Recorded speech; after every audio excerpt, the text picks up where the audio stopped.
ഇനി അടുത്ത ശ്ലോകം. ആശ്ചര്യവത് പശ്യതി കശ്ചിദേനം ആശ്ചര്യവത് വദതി തഥൈനമന്യ ആശ്ചര്യവത് ചൈനമന്യ ശൃണോതി ശ്രുത്വാപ്യേനം വേദ ന ചൈവ കശ്ചിത്. ഇതിനെക്കുറിച്ച് അറിയുന്നതും കേൾക്കുന്നതും പറയുന്നതുമൊക്കെ അത്ഭുതകരമാണ് എന്നാണ് ഈ ശ്ലോകത്തിൻ്റെ അർത്ഥം. പറയുന്നത് ആശ്ചര്യവത് പശ്യതി കശ്ചിദേനം, അത്ഭുതം, ചിലരിതിനെ കാണുന്നു. എല്ലാവർക്കും ഇതെല്ലായിടത്തും ഉള്ളതാണെങ്കിലും എല്ലാവർക്കും കാണാൻ സാധിക്കില്ല. ചിലർക്ക് ഇത് കാണാൻ സാധിക്കുന്നു, അറിയാൻ സാധിക്കുന്നു. കാണുക എന്ന് പറഞ്ഞാൽ അറിയുക എന്നാണ് അർത്ഥം. ചിലർ അത്ഭുതം, ചിലരിതിനെ കാണുന്നു. കശ്ചിത് ആശ്ചര്യവത് ഏനം പശ്യതി, ചിലർ അത്ഭുതത്തോടു കൂടിയിട്ടുള്ള ഇതിനെ കാണുന്നു. ഇത് അത്ഭുതകരമായിട്ടുള്ളതാണ്. എന്തുകൊണ്ടാണ് അതിൻ്റെ അത്ഭുതം? എല്ലായിടത്തും ഉള്ളതാണെങ്കിലും ആർക്കും അതിനെ കാണാൻ സാധിക്കുന്നില്ല. എല്ലാവർക്കും അറിയാവുന്നതാണെങ്കിലും ആരും അതിനെ തിരിച്ചറിയുന്നില്ല. അതുകൊണ്ട് അത് അത്ഭുതത്തോടു കൂടിയതാണ്. ചിലർ അത്ഭുതത്തോടു കൂടിയ അതിനെ കാണുന്നു. കശ്ചിദേനം ആശ്ചര്യവത് പശ്യതി, ചിലർ ഇതിനെ അത്ഭുതത്തോടു കൂടിയാണ് കാണുക. അത്ഭുതത്തോടു കൂടിയുള്ള അതിനെ അത്ഭുതത്തോടു കൂടിയാണ് കാണുക. കാണുമ്പോൾ അത്ഭുതം ഉണ്ടാവും. അപ്പോൾ ഏത് തലത്തിലും ഇത് അത്ഭുതം ഉണ്ടാക്കുന്നതാണ്. അത്ഭുതം ചിലരിതിനെ കാണുന്നു. ചിലർ അത്ഭുതത്തോടു കൂടിയ ഇതിനെ കാണുന്നു, ചിലർ ഇതിനെ അത്ഭുതത്തോടു കൂടി കാണുന്നു. അപ്പം ഇത് ഏത് രീതി നോക്കിയാലും അത്ഭുതമുളവാക്കുന്നതാണ്. അങ്ങനെ അത്ഭുതത്തോടു കൂടി ചിലർ കാണുന്നു അതിനെ. ആശ്ചര്യവത് വദതി തഥൈനമന്യ, ചിലർ കണ്ടതിന് ശേഷം അത്ഭുതത്തോടു കൂടി അത് മറ്റുള്ളവരോട് പറയുന്നു. പറയുമ്പോഴും കണ്ടതിൻ്റെ ആ അത്ഭുതം അവരുടെ വാക്കുകളിൽ ധ്വനിക്കും. അങ്ങനെയാണ് നമ്മളും വളരെ നമ്മളെ അത്ഭുതപ്പെടുത്തുന്ന എന്തെങ്കിലും ഒരു കാഴ്ച നമുക്ക് കാണാനിടയായാൽ അതിനെക്കുറിച്ച് അത് കണ്ടിട്ടില്ലാത്തവരോട് അത് വിസ്തരിക്കുമ്പോൾ നമ്മളുടെ വാക്കുകളിൽ ആ അത്ഭുതം ധ്വനിക്കും. അങ്ങനെ അത്ഭുതത്തോടു കൂടി ചിലരത് പറയും. ആശ്ചര്യവത് ചൈനമന്യ ശൃണോതി, ചിലർ അത് അത്ഭുതത്തോടു കൂടി കേൾക്കും. ആഹാ, അങ്ങനെയാണോ എന്ന രീതിയിൽ കേൾക്കും. അത്ഭുതത്തോടു കൂടി പറയുന്നതിനെ അത്ഭുതത്തോടു കൂടി കേൾക്കും. ശ്രുത്വാപ്യേനം വേദ ന ചൈവ കശ്ചിത്, ചിലർ വളരെ വിസ്തരിച്ച് അത്ഭുതത്തോടു കൂടി അത് വിവരിക്കപ്പെട്ടാലും അതിനെ മനസ്സിലാക്കുകയില്ല. അങ്ങനെ വിവിധ തലങ്ങളിൽ അത്ഭുതത്തെ ഉണർത്തുന്നതാണ് പരമമായ ബോധം. ഈ ശ്ലോകം മുതൽ ഈ പ്രാവശ്യം മുതൽ നമ്മൾ കഴിയുന്നിടത്തോളം ശ്ലോകങ്ങൾക്ക് സർവതോഭദ്രം എന്ന രാജാനക രാമകണ്ഠൻ്റെ വ്യാഖ്യാനവും കൂടി ഉപയോഗിക്കുന്നതായിരിക്കും. അഭിനവഗുപ്തപാദരുടെ ഗീതാർത്ഥ സംഗ്രഹം കുറച്ചും കൂടി നന്നായി മനസ്സിലാക്കാൻ നമ്മളെ സഹായിക്കുന്ന ഒരു ഗ്രന്ഥം കൂടിയാണ് സർവതോഭദ്രം. കാശ്മീര ശൈവ സമ്പ്രദായമായ പ്രത്യഭിജ്ഞാദർശനമനുസരിച്ചിട്ടാണ് ഈ വ്യാഖ്യാനം. രാജാനക രാമകണ്ഠൻ ഉത്പലദേവന്റെ ശിഷ്യനാണ്. ഉത്പലദേവൻ ഈശ്വര പ്രത്യഭിജ്ഞാകാരിക എഴുതിയയാളും ശിവസ്തോത്ര രത്നാവലി ശിവന്റെ സ്തോത്രങ്ങളുടെ ഒരു സമുച്ചയത്തെ രചിച്ച ആളുമാണ്. അദ്ദേഹത്തിൻ്റെ ശിഷ്യനാണ് രാമകണ്ഠൻ. രാമകണ്ഠൻ്റെ സതീർത്ഥ്യനായ സഹശിഷ്യനായ ആളുടെ ശിഷ്യനാണ് അഭിനവഗുപ്തപാദർ. അഭിനവഗുപ്തപാദർ ഗീതാർത്ഥ സംഗ്രഹം എഴുതിയപ്പോൾ അതിൽ പറഞ്ഞത് മറ്റുള്ള ഭാഷ്യങ്ങളിൽ അവർ വിട്ടുപോയതാണ് ഞാനിവിടെ രഹസ്യമായിട്ടുള്ളതും അവർ വിട്ടുപോയിട്ടുള്ളതുമായിട്ടുള്ളതിനെ ഞാനിവിടെ പ്രകാശിപ്പിക്കുന്നു എന്നാണ്. അപ്പോൾ അദ്ദേഹത്തിൻ്റെ കാഴ്ചപ്പാടുകളെ കുറച്ചും കൂടി ആഴത്തിൽ മനസ്സിലാക്കാൻ സർവതോഭദ്രം എന്ന ഈ വ്യാഖ്യാനം വളരെ നന്നായിരിക്കും എന്നുള്ളതുകൊണ്ട് പറ്റാവുന്നിടത്തോളം ശ്ലോകങ്ങൾക്ക് നമ്മൾ ഈ വ്യാഖ്യാനവും കൂടി ഉൾപ്പെടുത്തുന്നതായിരിക്കും. ഇത് ആദ്യമായിട്ടാണ് വേറെ ഒരു ഭാഷയിലേക്ക് സർവതോഭദ്രം എന്ന വ്യാഖ്യാനം തർജ്ജമ ചെയ്യപ്പെടുന്നത്. ഇതിനു മുമ്പ് ഇത് മറ്റൊരു ഭാഷയിലും തർജ്ജമ ചെയ്തിട്ടുള്ളതല്ല. ഇത് Kashmir series of text and സ്റ്റഡീസിൻ്റെ ഭാഗമായിട്ട് പബ്ലിഷ് ചെയ്തിട്ടുള്ളതാണ്. നിർണയസാഗർ പ്രസ്സിൽ നിന്നാണ് ഇത് പ്രിന്റ് ചെയ്തിട്ടുള്ളത്. ഈ കോപ്പി ഇപ്പം ഔട്ട് ഓഫ് പ്രിൻ്റാണ്. ഇതിൻ്റെ ഫോട്ടോ കോപ്പിയാണ് ഞാൻ ഉപയോഗിക്കുന്നത്. ഇൻ്റർനെറ്റിൽ കയറിയാൽ ഇതിൻ്റെ കോപ്പി അവൈലബിൾ ആണ്. ഇതേപോലെ തന്നെ 1941 യൂണിവേഴ്സിറ്റി ഓഫ് മദ്രാസിൽ നിന്ന് പബ്ലിഷ് ചെയ്തിട്ടുള്ള ഒരു കോപ്പിയും നമുക്ക് കിട്ടും. ഭഗവത്ഗീതയുടെ സർവതോഭദ്ര വ്യാഖ്യാനത്തോടു കൂടിയത്. ഈ വ്യാഖ്യാനം നമുക്ക് കേൾക്കാം. അതിനുശേഷം അഭിനവഗുപ്തപാദരുടെ വ്യാഖ്യാനവും കേൾക്കാം.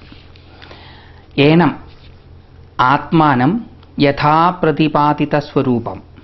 ഏനം എന്ന് പറഞ്ഞാൽ ഈ ശ്ലോകത്തിൽ ഏനം എന്ന് പറഞ്ഞത് ആത്മാവിനെ കുറിച്ചാണ്. യഥാപ്രതിപാദിത സ്വരൂപം, നേരത്തെ പറഞ്ഞിട്ടുള്ള യഥാവിധി പറഞ്ഞിട്ടുള്ള സ്വരൂപത്തോടു കൂടിയ ആത്മാവിനെ കശ്ചിത് മനുഷ്യസഹസ്രേഷു മധ്യേ പ്രകൃഷ്ട പുണ്യപരിപാകവശാത് ബഹൂനാം ജന്മാനാം അന്തേ പശ്യതി. ചിലര് ഈ ആത്മാവിനെ മുൻപ് പറയപ്പെട്ട വിധത്തിലുള്ള അവിനാശിയായ ആത്മാവിനെ ചിലര് ആയിരക്കണക്കിന് ആൾക്കാരുടെ ഇടയിൽ ഒരാൾ, അങ്ങനെയുള്ള ആള് ഏത് തരത്തിലുള്ളതായിരിക്കും? പ്രകൃഷ്ട പുണ്യപരിപാകവശാൽ, വളരെയധികം പുണ്യം കൊണ്ട് പരിപാകനായി തീർന്നതുകൊണ്ട് ഒരുപാട് ജന്മങ്ങളുടെ അവസാനത്തിൽ, ഒരുപാട് ജന്മങ്ങളിലൂടെ നേടിയ പുണ്യം കൊണ്ട് അവസാന ജന്മത്തിൽ ആയിരക്കണക്കിന് ഒരാളാണ് പശ്യതി, ഇതിനെ കാണുക. തത്വത പ്രത്യഭിജ്ഞാനേന സാക്ഷാത് കുരുതേ. കാണുക എന്നുള്ളത് വാസ്തവത്തിൽ പ്രത്യഭിജ്ഞാനേന സാക്ഷാത് കുരുതേ, തിരിച്ചറിവോടുകൂടി അതിനെ അറിയും. അനേകം ജന്മങ്ങളിലൂടെ നേടിയ പുണ്യങ്ങൾ ഉള്ള ഒരാള് അയാളുടെ അവസാന ജന്മത്തിൽ ഈ ആത്മാവിനെ തിരിച്ചറിയും. യോപി പശ്യതി സ ആശ്ചര്യവത്. ഇതിനെ ആര് കണ്ടാലും അത് അത്ഭുതമാണ്, അത്ഭുതകരമാണ്, അത്ഭുതം എന്നേ പറയാൻ സാധിക്കുള്ളൂ. ഇതിനെപ്പറ്റി യഥാപ്രതിപാദിത സ്വരൂപം, നേരത്തെ പ്രതിപാദിച്ച സ്വരൂപത്തോടു കൂടിയതാണെങ്കിലും, നേരത്തെ പറയപ്പെട്ടതായിട്ടുള്ള സ്വരൂപത്തോടു കൂടിയതാണെങ്കിലും ഇതിനെ നമ്മൾ അനുഭവിക്കുമ്പോൾ അത് നമ്മളിൽ അത്ഭുതത്തെ ഉളവാക്കും. ഇതിനെപ്പറ്റിയിട്ട് എത്ര കേട്ടാലും എത്ര മനസ്സിലാക്കിയാലും അനുഭവം വരുമ്പോൾ അത്ഭുതം ഉണ്ടാവുക തന്നെ ചെയ്യും. അതായത് ഈ അനുഭവം ആർക്കാണോ ഉള്ളത് അത് നൂതനമായതായിരിക്കും, റിപ്പീറ്റഡ് ആയിരിക്കില്ല. ഇന്നുവരെ ലോകത്തിൽ റിയലൈസ്ഡ് ആയിട്ടുള്ള ആരൊക്കെയുണ്ടോ അവരുടെ ഒന്നും അനുഭവമോ അറിവിനോ അനുസരിച്ചിട്ടായിരിക്കില്ല നമ്മൾ അനുഭവിക്കുക. നമ്മുടെ അനുഭവം യുണീക്കായിരിക്കും, അത് അത്ഭുതപ്പെടുത്തുന്നതും ആയിരിക്കും. യഥാ ആശ്ചര്യം കശ്ചിത് അദൃഷ്ടപൂർവം അദ്ഭുതം കദാചിത് കഥംചിത് ക്ഷണമാത്രം പശ്യതി തദ്വദേനം കശ്ചിത് കൃതപുണ്യ ക്ഷണമാത്രം പശ്യതി. അദൃഷ്ടമായിട്ടുള്ള, ഇതിനു മുമ്പ് കണ്ടിട്ടില്ലാത്ത അത്ഭുതകരമായിട്ടുള്ള ഒരു വസ്തുവിനെ എവിടെയെങ്കിലും വെച്ച് എപ്പോഴെങ്കിലും കാണാനിടയായാൽ ഉണ്ടാകുന്ന അത്ഭുതം, അപൂർവമായിട്ടുള്ള ഒരു വസ്തുവിനെ എവിടെയെങ്കിലും വെച്ച് എന്തെങ്കിലും കാണാനിടയായാൽ ഉണ്ടാകുന്ന അത്ഭുതം, അതേപോലെയാണ് പുണ്യപരിപാകം കൊണ്ട് ഇതിനെ ക്ഷണമാത്രം പെട്ടെന്ന് കാണാൻ സാധിക്കുകയാണെങ്കിൽ ഉണ്ടാവുക. ക്ഷണമാത്രം, കുറച്ചു നേരെ അത്ഭുതം ഉണ്ടാവുള്ളൂ, കുറച്ച് കഴിഞ്ഞാൽ പിന്നെ അത് ശീലമായിത്തീരും. അപ്പോൾ ആദ്യമാണ് അത്ഭുതം ഉണ്ടാവുക. ആ അത്ഭുതം ഒരു അദൃഷ്ടം, ഇതിനു മുമ്പ് കണ്ടിട്ടില്ലാത്ത ഒന്നിനെ കാണാനിടയായാൽ ഉണ്ടാകുന്നത് പോലെ തന്നെ ഇതിനെ അറിയുമ്പോഴും, നേരത്തെ പ്രതിപാദിക്കപ്പെട്ടതാണെങ്കിലും ഇതിനെ അറിയുമ്പോഴും അത്ഭുതം ഉണ്ടാവും. എന്നെ കണ്ടിട്ടില്ലാത്ത നിങ്ങൾ എന്നെക്കുറിച്ച് പലതും കേട്ടിട്ടുണ്ടാകും. ആ കേട്ടതിൻ്റെ അടിസ്ഥാനത്തിൽ നിങ്ങൾക്കൊരു ധാരണയും ഉണ്ടാകും. ആ ധാരണയുടെ പശ്ചാത്തലത്തിൽ നിങ്ങൾ എന്നെ പരിചയപ്പെടുമ്പോൾ പലപ്പോഴും നിങ്ങളുടെ ധാരണയിൽ നിന്ന് വിഭിന്നമായ ഒരാളായിരിക്കും ഞാൻ. നിങ്ങൾ ഉണ്ടാക്കിയിട്ടുള്ള കേട്ടിട്ടുള്ള ധാരണകളിൽ നിന്ന് വിഭിന്നനായ ഒരാൾ, അത് നിങ്ങളെ അത്ഭുതപ്പെടുത്തും. അതുപോലെ ഇതിനെ അനുഭവിക്കുന്നവർ, അറിയുന്നവർ അത്ഭുതപ്പെടും. തഥൈവ അത്ഭുതരൂപമിവ പ്രതിഭാസമാനം കശ്ചിദേവ തഥാവിധി ഏനം വദതി പരപ്രബോധനായ ആചഷ്ടേ. അതേപോലെ തന്നെ അത്ഭുത രൂപത്തോടുകൂടി പ്രതിഭാസിക്കുന്ന ഇതിനെ ചിലർ മറ്റുള്ളവർക്ക് അറിയുന്നതിന് വേണ്ടി പറയും. ചിലർ ഇതിനെ പറ്റിയിട്ട് പറയും. എല്ലാവരും പറയില്ല. അനുഭവിച്ച എല്ലാവരും ഇതിനെപ്പറ്റി പറയില്ല. അനുഭവിച്ച ചിലർ അത്ഭുതപ്പെടുത്തുന്ന ഇതിനെ അനുഭവിച്ച ചിലർ അത്ഭുതത്തോടുകൂടി ഇതിനെ പറയും. എന്തിനാണത് പറയുന്നത്? മറ്റുള്ളവരുടെ പ്രബോധനത്തിനായിക്കൊണ്ട്, മറ്റുള്ളവരെ ഈ അറിവിലേക്ക് ഉണർത്തുന്നതിനായിക്കൊണ്ട്. തഥൈവ കശ്ചിത് താദൃശയേവ പരേണ പ്രതിപാദ്യമാനം ശൃണോതി അവധാരയതി. അതേപോലെ തന്നെ ചിലർ മറ്റുള്ളവരാൽ വിസ്തരിച്ച് പറയുന്ന ഇതിനെ അത്ഭുതത്തോടുകൂടി കേൾക്കുമ്പോൾ അത്ഭുതം ഉണ്ടാവും. കശ്ചിത് സംപ്രതി ഭഗവദനുഗ്രഹേണ അനധിഷ്ഠിതത്വാത് അവിദ്യോപഹതാന്തഃകരണ ഏനം യഥാപ്രതിപാദിത സ്വരൂപം ആത്മാനം ശ്രുത്വാപി കുതശ്ചിത് തത്പ്രതിപാദന കുശലാദാകർണ്യ അപി ന വേദ തത്വതോ ന ജാനാതി. ചിലർ വളരെ വിശദമായിട്ടുള്ള ഇതിനെക്കുറിച്ചുള്ള വിശദീകരണങ്ങൾ കേട്ടാലും ഈശ്വരാനുഗ്രഹമില്ലാത്തതുകൊണ്ട്, അവിദ്യ കൊണ്ട് മറയ്ക്കപ്പെട്ട അന്ധകരണങ്ങളോട് കൂടിയവരായതുകൊണ്ടും, അന്ധകരണങ്ങൾ മനസ്സ്, ബുദ്ധി, അഹങ്കാരം, ഇത് മൂന്നും അവിദ്യ കൊണ്ട് മൂടപ്പെട്ടവരായതുകൊണ്ടും ഇതിനെ വേണ്ട വിധത്തിൽ പ്രതിപാദിച്ച് കേട്ടാലും അവർക്ക് അത് മനസ്സിലാവുകയില്ല.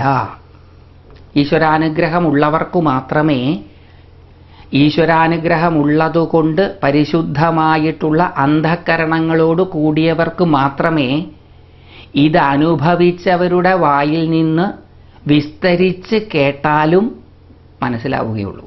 ഈശ്വരാനുഗ്രഹം ഇല്ലാത്തവർക്ക് ഇതെത്ര കേട്ടാലും മനസ്സിലാവുകയില്ല. മനസ്സിലാവുക എന്ന് പറഞ്ഞാൽ ഇൻഫർമേഷൻ്റെ തലത്തിൽ അറിയുക എന്നുള്ളതല്ല. ഒരു കാര്യം നമ്മൾ ശരിക്കും അറിഞ്ഞാൽ ആ അറിവ് നമ്മുടെ പ്രവൃത്തിയിൽ പ്രതിഫലിക്കും. പ്രവൃത്തിയിലൂടെ നമുക്ക് എന്തൊക്കെ അറിയാം എന്ന് നമുക്ക് മനസ്സിലാവും. അതുകൊണ്ട് പ്രവൃത്തിയിൽ പ്രതിഫലിക്കാത്ത അറിവ് അറിവല്ല.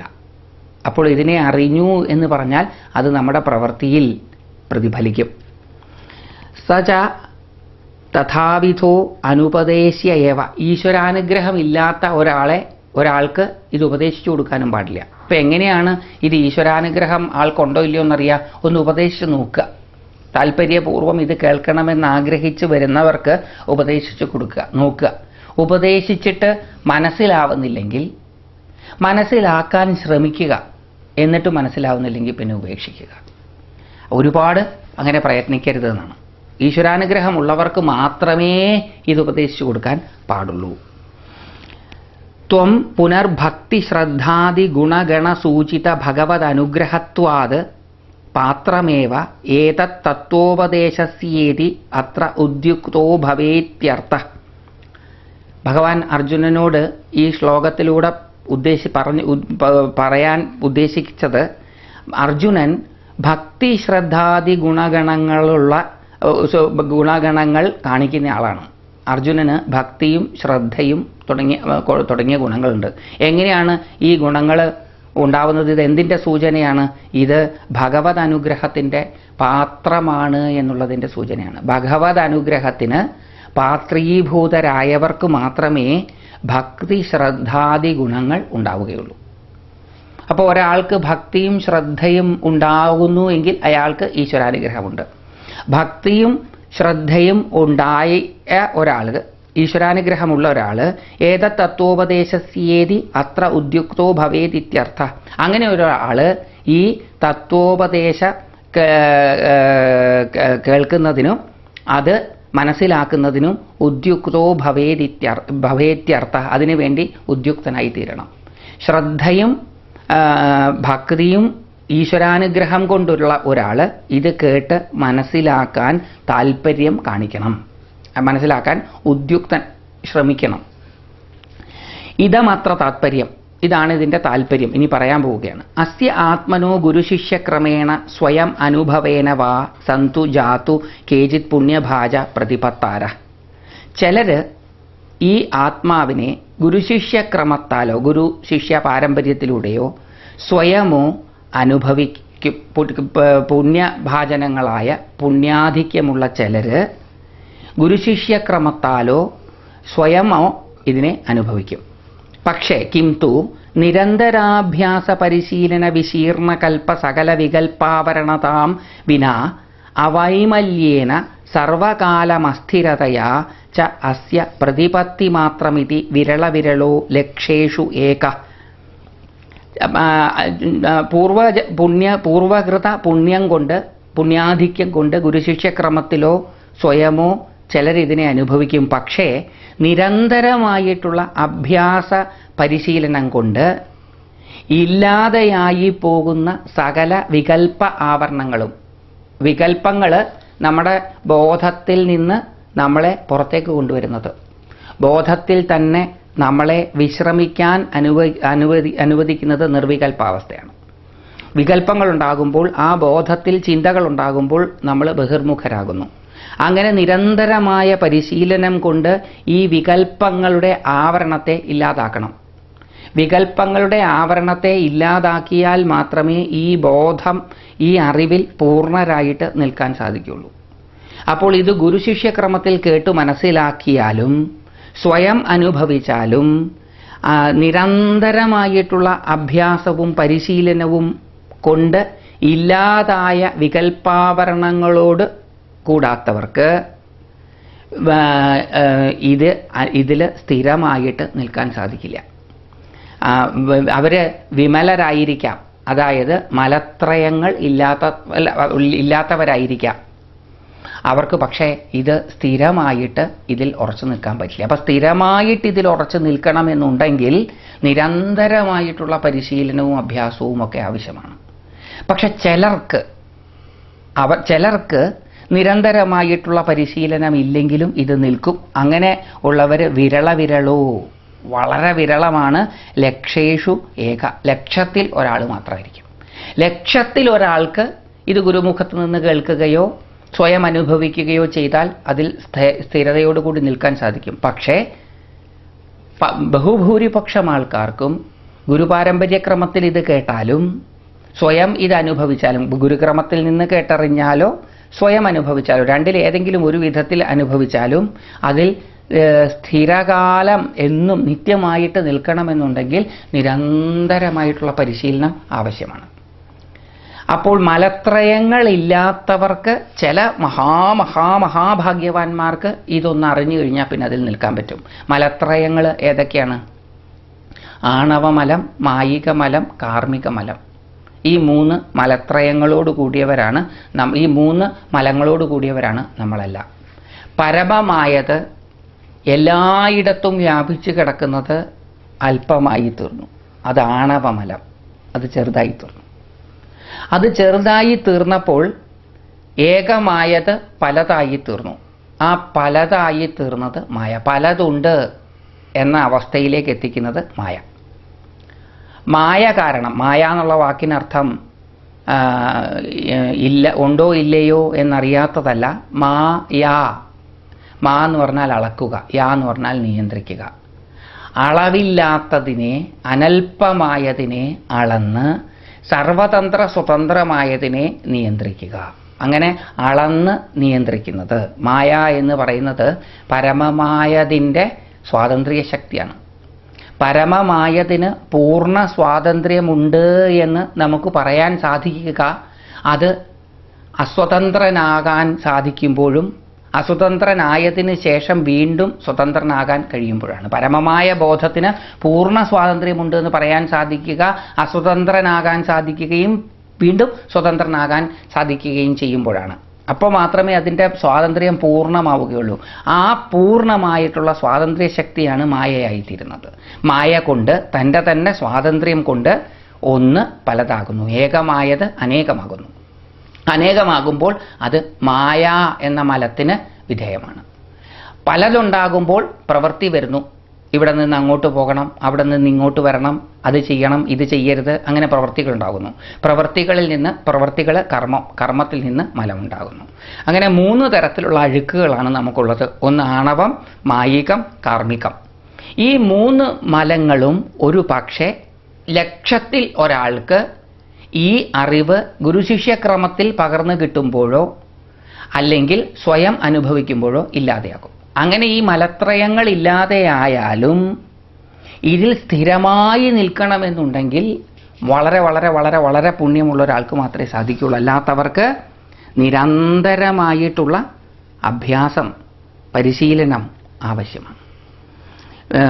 കശ്ചിദേവ ചരമജന്മാ ഭവേദിതി യഥോക്തേന ക്രമേണ സമ്യക് അവധാരണീയം നധു മന്ദോത്സാഹേന അത്ര യോഗ്യേന അപി ഭവതാ ഭാവ്യം. അങ്ങനെയുള്ള ഒരാൾ, ലക്ഷത്തിൽ ഏകനായിട്ടുള്ള ഒരാൾ, അയാളുടെ അവസാന ജന്മത്തിലായിരിക്കും. അയാളുടെ അവസാനത്തെ ജന്മത്തിലായിരിക്കും. അത് കേട്ടാൽ ഉടനെ അതിൽ തന്നെ നിഷ്ഠവാനാവാൻ സാധിക്കും. അല്ലാത്തവർക്ക് കുറച്ച് പ്രയത്നിക്കണം.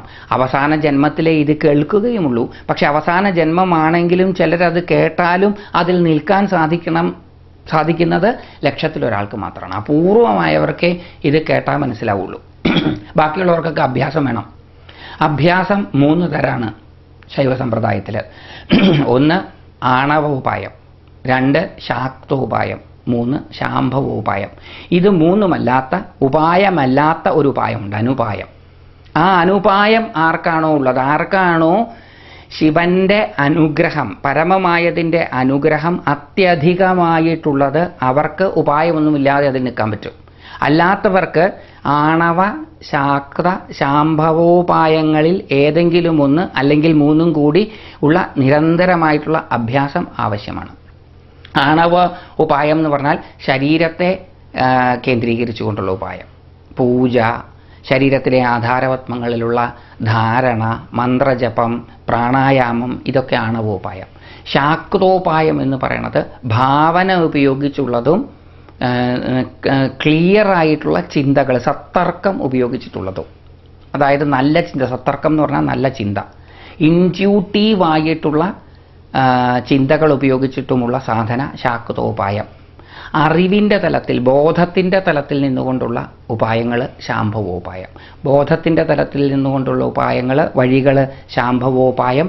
ഭാവനയുടെയും ഇൻറ്റ്യൂട്ടീവായിട്ടുള്ള ചിന്തകളുടെയും പ്രചോദിതമായ ചിന്തകളുടെയും തലത്തിൽ നിന്നുള്ള സാധനകൾ ശാക്തോപായം. ശരീരത്തെയും പ്രാണനെയും മറ്റും കേന്ദ്രീകരിച്ചിട്ടുള്ള ഉപായം ആണവോപായം. ഇത് 3മല്ലാത്ത ഡയറക്റ്റ് ആയിട്ടുള്ള ഇമ്മീഡിയറ്റ് ആയിട്ട് ഫലം തരുന്നത് അനുപായം. ഉപായമില്ല, അതൊരു മെത്തേഡാണെന്ന് പറയാൻ പറ്റില്ല. ആ അനുപായമാണ് ഇവിടെ ചിലർക്കത് കേട്ട് കഴിഞ്ഞാൽ ഉടനെ അതിൽ നിൽക്കാൻ സാധിക്കുന്നത്. ബാക്കി എല്ലാവരും പ്രയത്നിച്ചേ പറ്റൂ. അതുകൊണ്ട് അല്ലയോ അർജുന, നീ ഇതിന് യോഗ്യനാണ്. അതുകൊണ്ട് മന്ദോത്സാഹിയായി ഭവിക്കരുത്. നീ ഇതിന് യോഗ്യനാണ്, അതുകൊണ്ട് നീ ഉത്സാഹിക്കണം. ഇത് നമുക്ക് ഓരോരുത്തർക്കും ബാധകമാണ്. നമ്മളിത് കേൾക്കാൻ തീരുമാനിച്ചത്, നമ്മളിത് അറിയാൻ തീരുമാനിച്ചത് നമുക്ക് ഈശ്വരാനുഗ്രഹമുള്ളത് കൊണ്ടാണ്.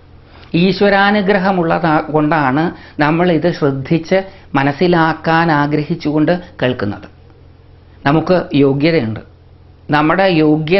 നമുക്ക് യോഗ്യതയുണ്ട് എന്നുള്ളത് കൊണ്ട് നമ്മൾ നന്നായിട്ട് ഉത്സാഹിക്കണം. യോഗ്യതയൊക്കെ ഉണ്ടല്ലോ, അതുകൊണ്ട് ഇന്നല്ലെങ്കിൽ നാളെ അറിയാം എന്ന് കരുതിയിരിക്കരുത്. യോഗ്യതയുണ്ട് എന്നുള്ളത് കൊണ്ട് ഇതിനെ അറിയാൻ നമ്മൾ പരിശ്രമിക്കണം.